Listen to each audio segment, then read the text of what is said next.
Hey guys, back at you again with a second video because I can. I just wanted to talk about some popular books that I DNF'd last month and or the month before. I wanted to share my opinions on them, why I DNF'd them, and all of these books are going to end up going to a secondhand bookstore that I give them books for credit. So hopefully these will go to some good homes of people who actually will enjoy them, because I didn't, and that's just the tea. So we are gonna go right into these 4 books. I'm putting them this way so you can't see what they are, although you can probably guess what the bottom one is based on that little marking right there. Sorry. I'm gonna go into why that one last, since that one is probably the most popular out of this bunch right here. So the first one that we're going to start with is Codename Verity by Elizabeth Vine, or Wien. If it's German, you pronounce it with a V. Anywho. The reason that I DNF'd this book is because I did not like the writing style. The main character is writing in journal entries, and at first I didn't know that. I thought she was just like speaking in first person. But she's writing in journal entries, and to me, like, she's writing to the Nazis that captured her. I think she's, like, writing information. And to me, it just made it seem like that she was, like, talking to the reader, which I know is what they're going for, but for me, like, this one kind of just left a bad taste in my mouth. Like, I felt like I was the Nazi that she was talking to, and I just didn't really enjoy that aspect. Like, normally I like first-person books, but for some reason I just didn't enjoy this one, and I just want to pass it along to someone who will. I'm not the hugest fan of historical fiction either, so that might have played a part in this, but for the most part, it's because of the writing that I DNF'd this book, and I am giving it away. So next, we have Spellbook of the Lost and Found by Moira Fowley Doyle. I enjoyed parts of this book. I enjoyed the LGBT rep. I enjoyed the writing style. It was very whimsical and magical, and I did enjoy that. But what I didn't enjoy was just, like, I sort of felt like kind of looking in on something, and I didn't know what I'm supposed to be looking into. Like, you know when you're looking at an exhibit at an aquarium and you don't know what you're supposed to be looking at, but, like, someone is giving you information and you still don't know what you're supposed to be, like, comprehending, if that makes any sense. Like, I didn't like that I didn't really know what was going on, and it didn't seem like it was getting any closer to telling what was going on, which was the mystery aspect of it, but for me, it just didn't work. And I also didn't like the diary entries that were being inserted. They didn't feel like diary entries. They felt like some other, like, 4 characters that you were supposed to know, and you don't know why you're supposed to know them. You just know that they're eventually going to be important to the story.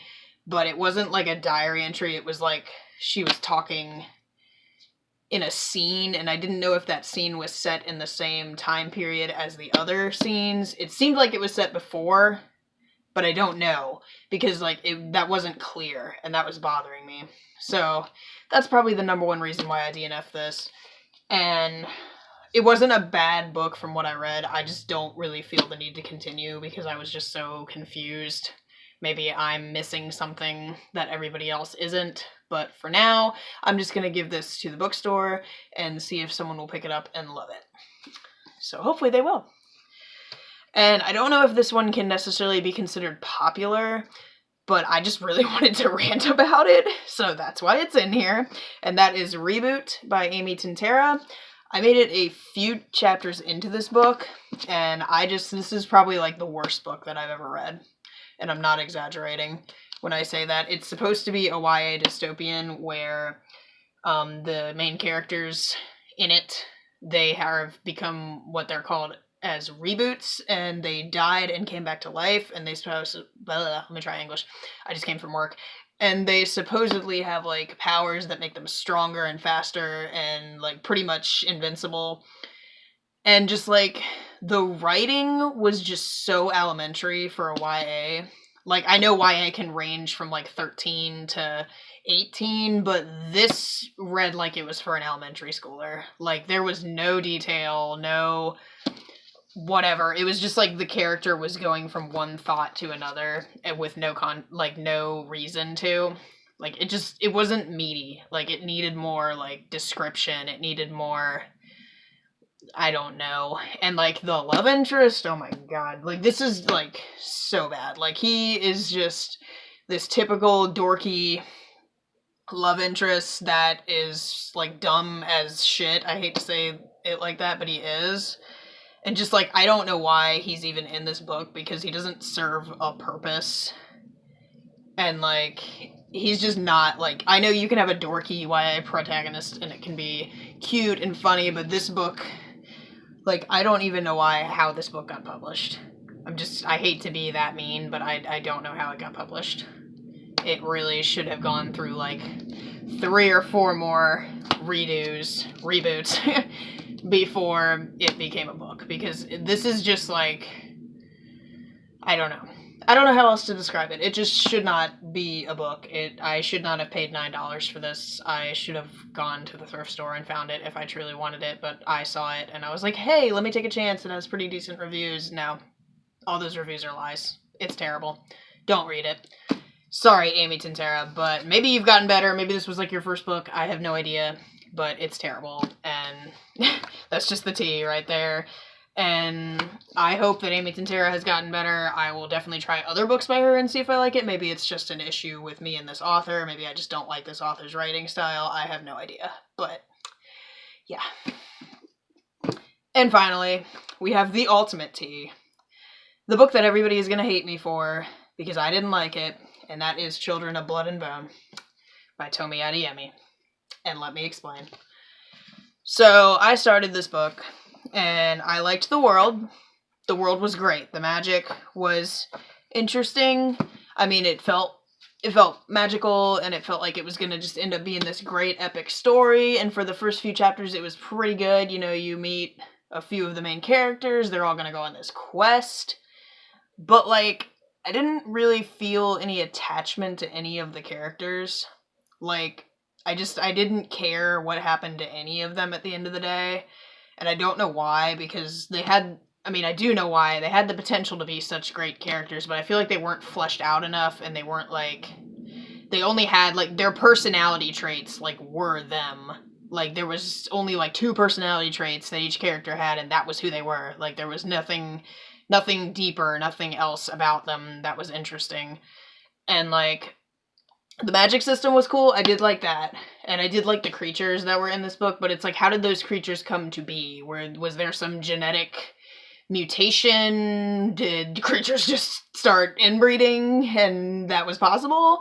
Like, I don't know how, that was never explained. And the magic was never explained either, which it doesn't necessarily have to be, but I feel like you need, like, a little bit of background on why it is. I just know it's gifts from the gods, which, you know, could be enough background had this book kept my interest. And the insta-love was just, like, a total turnoff for me. Like, the 2 characters that fall in love had no chemistry whatsoever. They didn't even know each other. I did enjoy their banter. That was fun. But, like, they just had absolutely 0 chemistry. And I don't know why the author thought that was a good idea. I mean, like, I like the hate to love trope if it's done right, but this one was not done right. And I don't know. That was the part that bothered me the most.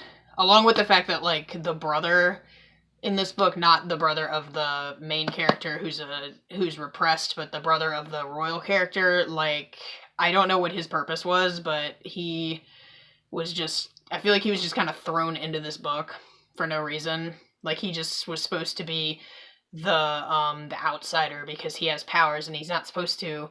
And he has magic, and it's like, ooh, he's the son of the king who hates magic, and he has magic, but it's like, I don't know. I just felt like he didn't serve a purpose, and he was kind of annoying, to be honest. And I didn't get very far in this book. But maybe it gets better, I don't know, but it didn't hold my interest long enough for me to want to continue. And that's about all I can say. I mean, I have a bookstagram called nerds_ahoy. And if you want to go see a full review of this on there, have at it. It just wasn't for me.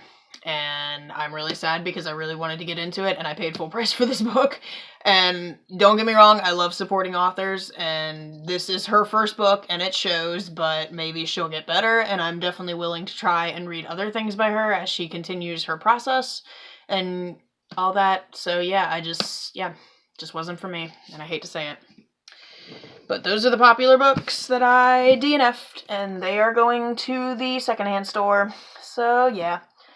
And that is all I have to say about them. Sorry, guys. I wanted to love you.